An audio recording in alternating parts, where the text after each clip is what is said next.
Գյուրջան Կասկադ, հասանելի բնակարաններ 65 ամիս մարման ժամկետով։ Իրանի փոխարտգործնախարարը Բաքվում հայտարարել է, թե նախագահ Մասուդ Փեզեշքյանը կարող է միջնորդի դեր ստանձնել Հայաստանի եւ Ադրբեջանի միջև խաղաղության համաձայնագրի ստորագրման գործընթացում։ Իրանցի պաշտոնյան անդրադարձել է Իրան-Ադրբեջան երկկողմ հարաբերություններին, ասել է տարածաշրջանում չկա այլ երկու երկիր, որոնք այնքան սերտորեն կապված կլինեն միմյանց հետ, որքան Իրանն ու Ադրբեջանը։ Վերջերս էլ Հայաստանում Ռուսաստանի դեսպան Սերգեյ Կոպիրկինը նշել էր, թե 3+3 տարածաշրջանային գործակցության հարթակի հաջորդ հանդիպումները նախատեսվում են Երևանում եւ Բաքվում կողմերի որոշած հերթականությամբ, մասնավորապես առանձնացրել են Ռուսաստան-Իրան-Հայաստան երկխոսությունը։ Այս հարթակի շրջանակներում փոխգործակցությունը կարելի է ամրապնդել Ռուսաստան, Հայաստան եւ Իրան ձևաչափով շփումներով, տնտեսական եւ տրանսպորտային հեռանկարային նախագծերի, արտաքին քաղաքականության համակարգման հարցերի եւ մշակութային մարդասիրական թեմաների քննարկման համար։ 3+3-ը իրականում 3+2-ը թուրքական կողմի նախաձեռնած հարթակն է, որի շրջանակներում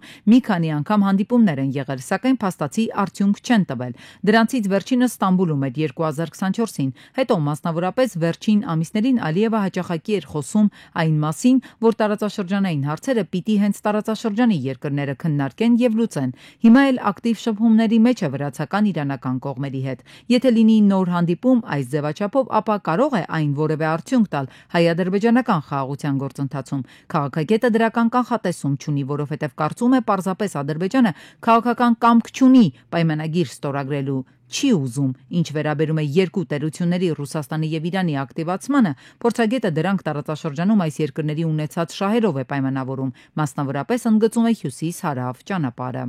Որպես այլանդրանք, որը կարող է հանդիսկալ որպես կարևոր նշանակություն ունեցող ինֆրակառուցվածքը, որը օգտակար է լինելու առևտրատնտեսական հարաբերությունները զարգացնելու շարունակելու օգտագործելով եւ Ադրբեջանի եւ Իրանի տարածքը, նաեւ դեպի հարավ հետագայում հարավից Կասկադով։ Հայ-ադրբեջանական խաղաղության գործընթացը, որ կողմերը ձեռնարկել են առանց միջնորդների, փաստորեն առաջ չեն գնում։ Փաստաթղթի համաձայնեցումից հետո որևէ առաջընթաց չկա։ Վերջին շրջանում նաև պաշտոնական հայտարարություններ չեն հնչում։ Կա նորություն, թե ոչ։ Միջնորդների ու այլ երկրների ներգրավվածությունը գուցե կօգնի, քաղաքագետն ասում է, չի խանգարի, մասնավորապես ստորագրումից հետո կետերը իրականացնելու պարտավորվածությունը կավելանա։ Երաշխիքների առկայությունը եւ համապատասխան դերակատարողների առկայությունը, որոնք կարող են երաշխավորել ոչ միայն գրած, այլ նաեւ շահարկական կայուն արժանավետ համագործակցությունը երբևիցե չի հանդես եկել որպես նպաստող պայման խաղաղության հաստատման եւ առկայության համար։ Իհարկե, կախված այն բանից, թե որ երկիրն է միջնորդը կամ որ հարթակում է քննարկվում հարցը, կարող է առաջնահերթությունների տարբերություններ լինել, բայց միևնույն ժամանակ ինչ որ ձևաչափով քննարկելու համար անհրաժեշտ է երկու կողմի համագործակցային մոտեցումը, ինչը Ադրբեջանի պարագայում պարզապես չկա։ Բաքվում ապօրինաբար պահվող հայերի խնդիրը ըստ պատիվ ունեմ խմբակցության քարտուղարի ոչ միայն մնում է օդում կախված, այլ օգտագործվում է Հայաստանի դեմ նոր քաղաքական, իրավական, քարոզչական, ռազմական գործողությունների պատրաստման համար։ Տիգրան Աբրահամյանը հայտարարել է, թե նրանք պետք է մշտապես գտնվեն հայկական պետության ուշադրության ու աջակցության ներքո։ Պատգամավորը շեշտել է, որ մինչև հիմա Ադրբեջանը հրաժարվում է նաև այնտեղ գտնվող հայերի իրական թիվը հրապարակել։ Թեև պաշտոնական մակարդակում որոշակի բարբերականությամբ հիշատակվում է Ադրբեջանում անօրինական պահվող հայերի հարցը, սակայն բավարար գործուն ջանքեր չեն գործադրում ոչ պաշտոնապես հաստատված 23 անձանց, ոչ էլ մեր այն հայրենակիցների մասով, որոնք ունեն անհետ կորացի կարգավիճակ, սակայն Ադրբեջանը նրանց Բաքվում գտնվելը չի հաստատում։ Ադրբեջանական բանտերում գտնվող հայերի հայրադարձման հարցը զուտ հումանիտար բնույթի խնդիր չէ, որոնց պաշտպանության հարցն ի դեպ ամրագրված է միջազգային իրավունքով եւ կոնվենցիաներով։ Այդ մարդկանց Ադրբեջանում գտնվելը, կեղծ դատավորություններով անցնելը, ՀՀ գործող վարչակազմի անօգնական վիճակն ու աղերսող պնդումները մեծ հարված են հավաքական հայի պատվախնդրությանը, ինքնությանը, պատմությանն ու բարոյարժեքային համակարգին։ Ընդդիմադիր Հայաստան եւ պատիվ ունեմ խմբակցությունները նախագիծ են ներկայացրել Անդրանիկ Քոչարյանի վարքագծի վերաբերյալ պատգամավորական էթիկայի հարցերով հանձնաժողով ստեղծելու համար։ Լրագրողական համայնքը համարելով, որ ԿՊԱ-ական պատգամավորը անհարգալից է վարվել իրենց գործընկեր լրագրողների նկատմամբ, էթիկայի հարցերով հանձնաժողով ստեղծելու համար ստորագրահավաք էր սկսել։ մաքրեք ձեր շրթունքները։ Հարցի քննարկումը կրքերը թեժացրեցին դահլիճում։ ԿՊԱ-ական падգամավորներն էլ այսպես մոտեցան հարցին։ Այդ դեպքում ինչու չնախաձեռնվեց էթիկայի հարցերի հանձնաժողով ստեղծել, երբ Հայաստան խմբակցության падգամավորի օգնականը լրագրող ծեծեց։ Դրա հետ կապված ոչ մեկը ոչ մի բան չեք ասել։ Ասում եք Ես դուք չլսեցիք, որ ասեցի դատապարտել եմ։ Չէ, խնդրում եմ թողեք ավարտեմ։ Ոչ մի բան չեք ասել։ Տագուհի Թովմասյանը հիշեցրեց պետական պահպանության ծառայության պետ Սարգիս Հովհաննիսյանի փողոցում լրագրողների ծեծելու տեսախցիկը վնասելու դեպքը դրանց վերաբերյալ որևէ գործ չհարուցվեց։ Ճիշտ եք ասում, մենք հապաղել ենք, որ էթիկայի հանձնաժողով չենք ստեղծել, երբ որ ազգային ժողովի նախագահ թքեց քաղաքացու վրա։ Շատ ճիշտ եք ասում։ Մենք թերած այդ դեպքով թերացել ենք։ Մենք շատ դեպքերում ենք թերացել, երբ որ Արթուր Հովհաննիսյանը եկել էր ու իրեն խուլիգանի պես էր պահում Մարդուրյանքների պաշտպանության հանձնաժողովի նիստի ժամանակ, ճիշտ եք ասում, որ լրեք, որ մենք այդ ժամանակ չենք ստեղծել էթիկայի հանձնաժողով, ճիշտ եք ասում։ Դուք ձեզ կարգիրավիր եք եւ մի ընդհատեք ինձ, այ հիմա էլ եք ձեզ արդեն պահում, ոչ հարիր։ Անջատեք խոսափողը Տիկին Թովմասյանի։ Իսկ Անդրանիկ Քոչարյանը համարում է, որ ինքը լրագրողի չի վիրավորել։ ԿՊԱ-ական падգամավորը պահանջում է ավելի հստակ մեղադրանքներ ներկայացնել։ Դուք ինչ եք հասկացել իմ ասացից։ Դուք չասեցիք։ Ասում են, ասեք, եթե ես կրկնել եմ հայտնի հոգևորականի բառերը, որը շատ ավելի կոշտ է ասել, բերանդ լվա։ Շատ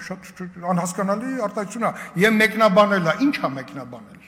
Քոչարյանը եւս մեկ անգամ կրկնեց, թե ինքը չի վիրավորել լրագրողին, այլ մեջբերել է arczepiskopos Բագրատ Գալստանյանի բառերը։ Հունաստանի Հանրապետություն կատարած այցի ժամանակ Հայաստանի Հանրապետության պաշտպանության նախարար Պապիկյանը հանդիպել է Հունաստանի ազգային պաշտպանության նախարար Նիկոս Դենդիասի հետ։ Հանդիպանը մասնակցել է նաև Հունաստանում արտակարգ եբլիազոր դեսպան Տիգրան Մկրտչյանը։ Հանդիպան ընթացքում քննարկվել են պաշտպանության բնագավառում Հայաստան-Հունաստան գործակցությանն առնչվող հարցեր։ Կողմերը գոհունակություն են հայտնել գործակցության ներկայիս բարձր մակարդակի կապակցությամբ, ընդգծելով ռազմական կրթության տարբեր ուղղություններով փորձի փոխանակման եւ այլ ոլորտներում գործակցությունն առավել զարգացնելու պատրաստակամությունը։ Gallup International ասոցիացիան ներկայացրել է հարցման արդյունքներ, եթե առաջիկա կիրակի օրը լինեն խորհրդարանական ընտրություններ, որ կուսակցության կամ դաշինքի օգտին կքվեարկեիք եւ այսպես հարցվածների 11.6%-ը նշել է քաղաքացիական պայմանագիր։ Այստեղ ըստ Նավասարդյանի 0.3%-ի նվազում կա, 8%-ը նշել է Հայաստան դաշինք Ռոբերտ Քոչարյան։ Այստեղ էլ բավականին մեծ աճ է գրանցվել, մոտ 2 կամ 3%։ Պատիվ ունեմ դաշինք Հայաստանի Հանրապետական կուսակցություն 3.7%, Բարգավաճ Հայաստան 3.2, Դոգ Վարդան Ղուկասյան 2.9, Հայ հեղափոխական դաշնակցություն 2.2, Հանրապետություն կուսակցություն 1.9%, Հայաստանի շնորհապետական կուսակցությունը 1.5%։ Գերմանիայի Բունդեսթագում կայացած առաջին փուլում Քրիստոնեա-դեմոկրատական միության եւ Քրիստոնեա-սոցիալական միության պահպանողական դաշինքի տեխնացու Ֆրիդրիխ Մերցը չի ընտրվել կանցլեր։ Նա չի կարողացել ստանալ անհրաժեշտ 316 ձայները։ Մերցին կողմ է քվեարկել 310 падգամավոր դեմ 307, իսկ 3 падգամավոր մնացել է ձեռնպահ։ Հատկանշական է, որ Քրիստոնեա-դեմոկրատական եւ Քրիստոնեա-սոցիալական միության եւ սոցիալ-դեմոկրատների դաշինքը Բունդեսթագում ունի 328 տեղ, 12-ով ավելի, քան պետք էր կանցլեր ընտրվելու համար։ Այժմ, ինչպես նշում է Ֆոկուսը, Բունդեսթագը 14 օր ժամանակ ունի Մերցին կամ մեկ այլ տեխնացուի կանցլեր ընտրելու համար։ Դրա համար տեխնացուն պետք է հավաքի ձայների մեծամասնությունը։ Պենտագոնի ղեկավար Փիթ Հեքսերթի հրամանով առնվազն 20%-ով կրճատելու է 4 աստղ ունեցող գեներալների եւ ծովակալների թվականակը։ Հեքսերթի դիտարկմամբ ավագ սպաների եւ ավելորդ պաշտոնների թվի կրճատումը պաշտպանական համակարգն ավելի արդյունավետ դարձնելու նպատակ է հետապնդում։ Պաշտպանության նախարարն այն համոզմանն է, որ ԱՄՆ-ազգային գվարդիայում գեներալների թիվը պետք է կրճատվի 20%-ով, իսկ բանակում եւ նավատորմում ավագ սպաների ընդհանուր թիվը 10%-ով։ Ամերիկայի Միացյալ Նահանգների զինված ուժերում ներկապահին 37 գեներալ եւ ծովակալ կա, որոնց ուսադիրներին 4 աստղ է շքանշանված։ Ռուսական համայնք նեոնացիստական շարժման ներկայացուցիչները ներխուժել են Լենովոյի շրջանում ապրող հայի տուն։ Բռնկված հրդեհից հետո բնակարանում հայտնաբերվել է Հայաստանի 37-ամյա քաղաքացու Դ, իսկ պատուհանի տակ ծանր վիճակում գտնվող 24-ամյա աղջիկ։ Նյու Յորքի մետրոպոլիտեն թանգարանում տեղի ունեցել նորաձևության ամենահայտնի միջոցառումներից մեկը Get Gal 2025, որի ընթացքում հոլիվուդյան հայտնի աստղերը ներկայացել են շքեղ կերպարներով։ Այն ոգեշնչված էր մետրոպոլիտեն արվեստի թանգարանի եւ կոստյումների ինստիտուտում Սև Դենդին ներկայացնող ցուցահանդեսով, որը ըստ Vogue-ի ուսումնասիրում է հագուստի եւ ոճի կարեւորությունը Ատլանտյան սփյուռքում սևամորթների ինքնության ձևավորման գործում։ Մայիսի 6-ին տեղի ունեցել Հանրապետության կենտրոնական բանկի խորհրդի նիստ, որի ժամանակ որոշվել է անփոփոխ թողնել վերաֆինանսավորման տոկոսադրույքը, սահմանելով 6.75%։ Հայաստանի Հանրապետության կենտրոնական բանկի կողմից տրամադրվող լոմբարդային ռեպոյի տոկոսադրույքը սահմանվել է 8.25%, կենտրոնական բանկի կողմից բանկերին ներգրավող միջոցների տոկոսադրույքը 5.25%։ Թոքերից պայթող պոպկորնի ձայն է լսվում, այդ պատճառով էլ վեյփ ծխելու հետևանքով առաջացող նոր հիվանդությունը Էվալը նաև պոպկորնային անվանում է ստացել։ Սա վտանգավոր հիվանդություն է, զգուշացնում են մասնագետները։ Էվալին առաջացել է այն դեպքերում, երբ որ նիկոտինի յուղը փոխարինվել է կանաբիսի յուղով։ Այսինքն կանաբիսի ածանցալը եւ վիտամին D-ի ացետատը, որը կանաբիսի մեջ է, դա է վնասում թոքին։ Անկանոն չոր խեղդող հազինոպաներ, դժվարացած շնչառություն, ցավ կրծքավանդակում, դող, աղեստամոքսային համակարգի խանգարում, մասնավորապես սրտխառնոց, սրանք են Էվալի ազդակները։ Իդեպ բժիշկը հատուկ ընդգծում է, եթե օրգանիզմում միաժամանակ այլ վարակ կամ մրսածություն չկա, ապա հիվանդները մեծամասամբ չեն ջերմում։ Վրա եւ շիշողության վրա եւ մտավոր աշխատանքի վրա բացասական ազդեցություն կլինի, թուլանում է ընկալողականության ռեակցիաները, թուլանում են մտածելու եւ տարբեր մտավոր աշխատանք, նոր նյութի ուսումնասիրություն եւ այլ թուլանում է այդ հմտությունները։ Էվալի ախտորոշման դեպքում բուժառուների գրեթե 100%-ին պարտադիր հոսպիտալացում ու թոքերն արհեստական օդափոխում են։ Միայն օրգանային բուժումը պահանջում, մենք կարող ենք երկար չենթարկվի բուժման ու երկար մարդը այսպես տարապի չնայել, կան դեպքեր, երբ որ ֆիքսել են, որ առանց որևէ միջամտության այն սիգարետի թողնելուց հետո կամ հիվանդությունը լիարժեք լավացել է։ Հրաժարվելու դեպքում առողջությունը հնարավոր է վերականգնվել։ Էվալի հիվանդությունն ի դեպ առավել հաճախ ավելի քան 70% դեպքերում տղամարդկանց մոտ է ախտորոշվում։ Միջին տարիքն էլ 24-ն է, 15%-ը մինչև 18 տարեկաններն են, 37%-ը 18-ից 24։ Մասնագետները հերթական անգամ արձանագրում են, ինչպես ավանդական, այնպես էլ փոխարինող ծխախոտային արտադրատեսակների կիրառումը միայն ավելանում է, երկրորդը հենց երիտասարդների շրջանում մեծ թափով։ Սա անհանգստացնող է։ Որքան վտանգավոր է խորհրդավոր տենդը, որը Երևանյան կոչեցին, ինքնազգացողությունը կտրուկ վատթարանում է, ջերմաստիճանը հաճախ բարձրանում է մինչև 38-ից 40 աստիճան եւ ուղեկցվում որովայնի, կրծքավանդակի կամ հոդերի ցավերով։ Գանգատները տևում են 3-ից 4 օր ու ինքնուրույն հեռանում։ Տենդը 20-ից ավելի անուններ ունի, մասնագետի խոսքով ամենաչստացվածը երևանյան հիվանդություն տերմինն է, այն որևէ կապ չունի Երևանի հետ, կոչվում է պարբերական հիվանդություն։ Հիվանդությունը բնորոշ է միջերկրածովյան ավազանին ապրող բնակիչներին, այսինքն թուրքերին, հրեաներին, պաղեստինցիներին, նաև Հյուսիսային Աֆրիկայի ժողովրդին, բայց ստատիստիկական տվյալները խոսում են նրանով, որ հայերի մոտ ավելի ծանր է ընթանում, Հայաստանում ապրող հայերի մոտ առավել ևս։ Թեպետ հիվանդությունն առավել բարդ է հայաստանաբնակների համար, բայց Հայաստանից դուրս գալու դեպքում համարել, որ կմոռանան հիվանդության մասին, առասպել է, ասում է մասնագետը։ Բժիշկ Մուկուչյանի խոսքով յուրաքանչյուր 3-րդ կամ 4-րդ հայը մեկ մուտացված գենի կրող է։ Ախտանշաններն ի հայտ են գալիս երկկողմանի մուտացիայի դեպքում։ Բնականաբար հիվանդությունը չի վերանա, գենետիկորեն դա մենք կրում ենք, կան տվյալներ, որ Հայաստանից դուրս կարող է ավելի թեթև ընթանալ, կամ Հայաստանից դուրս մեր հայրենակիցները ավելի կարգապահ են դառնում եւ ավելի պարտաճանաչել սկսում դեղորայք կիրառել։ Հիվանդությունը երիկամների ամիլոդիոզի կարող է հանգեցնել։ Եվս մեկ լուրջ հետևանքի անպտղությունը, ընդ որում թե կանանց, թե տղամարդկանց մոտ։ Վերջին տարիներին այն գրեթե լիովին վերահսկելի է դեղամիջոցների օգնությամբ։ Սակայն մասնագետն ասում է, մարդիկ հակված են մտածել, որ դեղորայքից է անպտղություն առաջանալու։ Էլինան արդեն բարդացված փուլում է իմացել հիվանդության մասին, բայց սեփական փորձից ելնելով է փաստում, որ ժամանակին բուժում ստանալն օգնում է խուսափել հետագա բարդություններից։ Արդեն երիկամների հետ կապված, քանի որ խնդիր ունեի, համ դա էինք բուժում, համ էլ կոլխիցինով արդեն սկսեցին։ Նույնիսկ առաջի օր խմել եմ կոլխիցին, հասկացա, հասկացել եմ, որ այդ ցավերս մեղմանում են, արդեն 3-րդ տարին է, այս ամեն օր խմում եմ ու շատ լավ եմ, անալիզներս ամեն ինչ շատ լավ է եկել ու ոչ մի տեսակի այլ խնդիր չունեմ։ Իսկ ես մանկություն ունեցել եմ համ հոդերի հետ կապված խնդիր, համ որովայնի ցավ, այլ չասեմ քանի անգամ վիրահատություններ եմ տարել։ Ծնողներն ավելի վաղ են իմացել հիվանդության մասին, հավատալով միֆերին, խուճապ չառաջացնելու համար չեն բարձրաձայնել։ Մինչդեռ Էլինան բավականին բարդ փուլում հիվանդությանն առերեսվելով է սկսել բուժումն ու գոհ է արդյունքից։ Ասում է պետք է ի սկզբանե ընդունել իրավիճակն ու վերահսկել։ Ամբողջ հանրապետությունում մայիսի 5-ին հորդարատ անձրևներ էին, օրինակ Արտաշատում 4 ժամվա ընթացքում թափվել ամսական նորմայից 1.5 անգամ ավելի տեղումներ։ Սա ռեկորդային է համարվում։ Իսկ Հանու Բարաշենի խճուղում այդ անձրևները իսկական քաոս էին ստեղծել։ Այս վիճակով տրանսպորտը երթևեկում է։ Մոտ 3 կիլոմետրանոց հատվածում սելավատարերի բացակայության պատճառով մինի լիճ էր առաջացել։ Անձրևաջրերը լցվում էին խճուղու բնակելի շենքերի բակեր, նկուղներ, անգամ առաջին հարկեր։ Մի քանի հասցեում դադարեցվել էր էլեկտրամատակարարումը։ Միջև դա գիտեմ ջուր ա եղել։ Վարորդներ կային, ովքեր համանանիշներն էին թողել ջրում։ Էրեբունի վարչական շրջանի ղեկավարի խնդրանքով էլ ժամանել էին Վեոլիա ջուր ընկերության ներկայացուցիչները, բայց առանց հատուկ տեխնիկայի։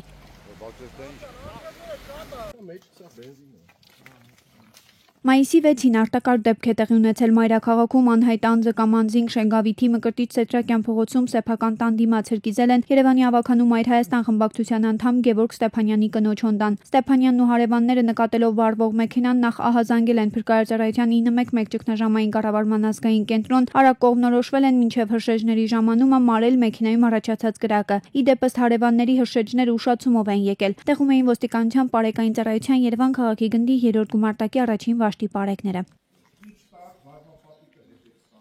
Բարեբախտաբար ուժասներ չկան, սակայն ավտոմեքենան դարձել է ոչ շահագործելի։